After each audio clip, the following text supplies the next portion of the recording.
بسم اللہ الرحمن الرحیم۔ السلام علیکم ناظرین، میں امید کرتا ہوں کہ آپ حضرات خیر و عافیت سے ہوں گے۔ اللہ تعالیٰ مجھے اور آپ کو ہم سب کو خوش اور آباد رکھے اور ہم سب کو تمام مصیبتوں اور پریشانیوں سے محفوظ فرمائے، آمین۔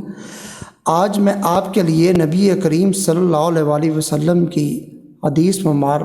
مبارک کا مفہوم لے کر آیا ہوں اور ان کا ترجمہ بھی لے کر آیا ہوں۔ آپ کو بتاؤں گا کہ نبی کریم صلی اللہ علیہ وآلہ وسلم کی نظر میں سب سے زیادہ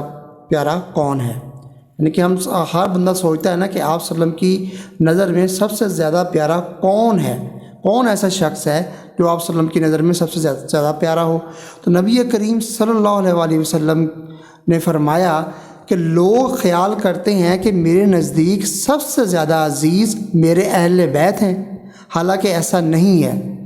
میرے عزیز اور دوست وہ لوگ ہیں جو پرہیزگار ہوں،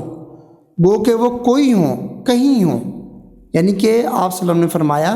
کہ آپ صلی اللہ علیہ وسلم کے نزدیک، آپ صلی اللہ علیہ وسلم کے عزیز اور دوست وہ لوگ ہیں، پیارے وہ لوگ ہیں آپ صلی اللہ علیہ وسلم کے نزدیک جو پرہیزگار ہوں۔ نبی کریم صلی اللہ علیہ وسلم نے فرمایا، اے قوم قریش کے لوگوں،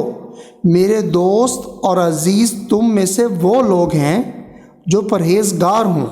پس اگر تم اللہ سے ڈرتے ہو تو تم میرے دوست ہو، اور اگر تمہارے سوا اور لوگ اللہ سے ڈرتے ہو تو بس وہی میرے دوست اور عزیز ہیں۔ ٹھیک ہے، تو حکومت بھی تمہارے درمیان اسی وقت تک ہے جب تک تم انصاف پرستی اور راست بازی پر قائم رہو، مگر جب تم انصاف سے پھر جاؤ اور راست بازی سے گریز کرو تو اللہ تم کو اس طرح چھیل ڈالے گا جس طرح لوگ لکڑی کو چھیل ڈالتے ہیں۔ تو اس سے کیا پتہ چلتا ہے کہ جو لوگ اللہ سے ڈرتے ہیں،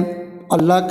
کے احکامات مانتے ہیں، جن چیزوں سے اللہ تعالیٰ نے روکا ہے اس سے رکتے ہیں، پرہیزگاری کرتے ہیں، جو لوگ پرہیزگار ہیں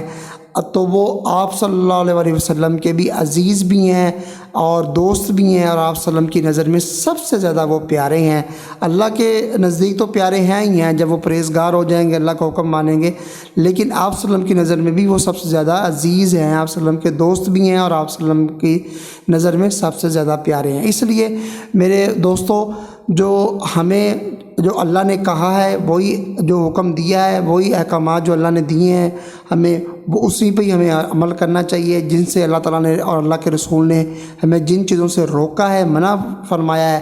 ہمیں ان سے پرہیز کرنا چاہیے، ان سے رکنا چاہیے۔ اللہ تعالیٰ ہم سب کا حامی و ناصر ہو۔ اسی اچھی ویڈیو کے ساتھ میں اجازت چاہوں گا، ملتے ہیں نیکسٹ ویڈیو میں، تب تک کے لیے اجازت دیجیے، اللہ حافظ۔